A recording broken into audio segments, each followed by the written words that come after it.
Hello everybody, Mick Jesse 12,000. I hope you're having a wonderful day. I know I am.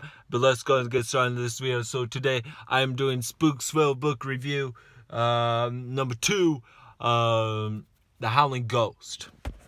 So let me first start and say that I love this book. I love the series. I've actually read book 3 too, so that one's going to be coming out too soon, very shortly. But I loved this series. Great story from the very get-go, from book 1 to book 3. Great story. I encourage any young author or young readers to read this. And I encourage adults who love reading kids' stories, read this as well. I would rank it up on the same level as books like Michael Dowell's Hocus Pocus Hotel Story series, or A to Z Mysteries, or Goosebumps, any of those. Closer to Goosebumps, but that's where I rank it. It's a great series, great story.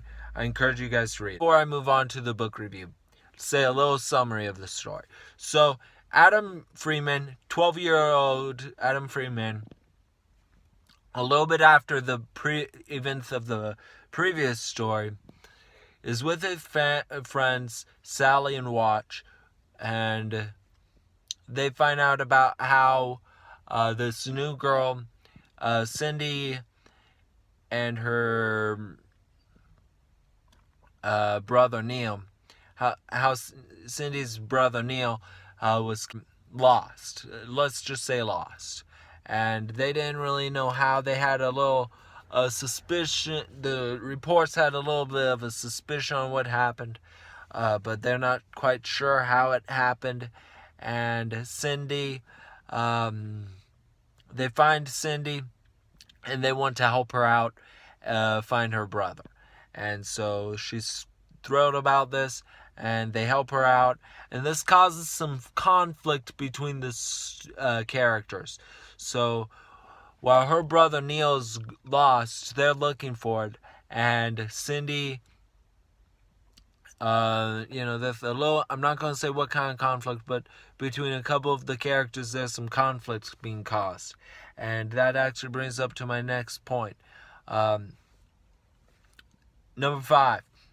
The conflict between the main characters and her, Cindy, great. I really enjoyed the conflict between them. It was well written, and you kind of see it unravel a little bit more in the next book, in book 3. Great story on that, or a great job on that, is what I mean. Next point, number 4, is the introduction of the story was well written. They started with Cindy and her brother on how he got kidnapped, on what happened, and it was so well written. It was great introduction. I really enjoyed it. I was on the edge of my seat when I was reading that end at the beginning. Great introduction, great way to captivate your audience at the front page. Next thing I would say is the introductions to the new characters was good as well. You don't really see much of Neil as much. It was still a good introduction to him, but you don't see him as much. Cindy is really the main focus of those two characters, and how they introduced her was well written.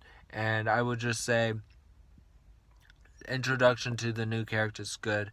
Good job, and the conversations and the relationship that she grew with the other characters was good as well. I loved the mystery of Neil, on how they portrayed the mystery, how they solved the clues and everything, how they gathered everything together. I loved how the pieces unfold, and I loved the mystery in the story. Next point I'd say on the story was the ending. The ending was well written. I really enjoyed that ending.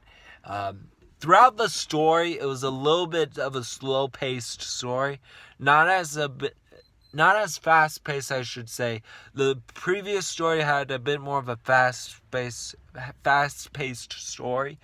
This story focused more on like the conversations and the relationships between the characters. It was still a good story, but it was a little bit of a slower story. a little bit of a slower pace to me. The ending, though, was a really good ending. It was a really good, impactful, meaningful ending. I really enjoyed that ending. That's all I'm gonna say about it. I don't want to spoil it for any new readers to it, but it was a great story. And I know I'm a little bit behind the ball game on this series, but I'm trying to get these rolling, and hopefully I'll get to review the ending of Spooksville. But great ending on that story. Problems I had with the story was you don't see much of the parents in this story. I don't think I even saw, if I remember correctly, I don't think the parents were at all in this story. I think they were mentioned, but you don't really see them, especially Cindy's parents. You don't really see her parents. You hear about them a lot, but you don't really see them. And so I wished I was able to see them a little, at least a glimpse. And so that's something that I wish was in the story a little bit more. That was really my only problems with the story, was that their parents weren't really in it, and I was a little slow paced, but that's okay to me. I'm not really bothered by that. One thing I will say about this story, it does deal with a little bit of magic, or I wouldn't say magic, ghosts a little, like something like that. I don't really want to say much else about it, but like the idea of ghosts or like stuff like that, supernatural stuff, I should say. If that bugs you, don't read this story. Please don't read this story if that bugs you. Read stories that don't bug you. If it's magic that doesn't bug you, read that. But like the idea of magic or supernatural, that doesn't really bug me when I read those stories. But if it bugs you, please don't read this story, because that is going to be there. Supernatural stuff is going to be in this story throughout the series. It's a supernatural series. Deals with a little bit of magic or a little bit of spooky idea. If that bugs you, don't read it. That's the end of the review. This is if you guys want me to film any other types of book reviews, feel free to comment them down below. I'd be happy to review any books for you guys. But stay safe. Have a good night. To infinity and beyond. Bye.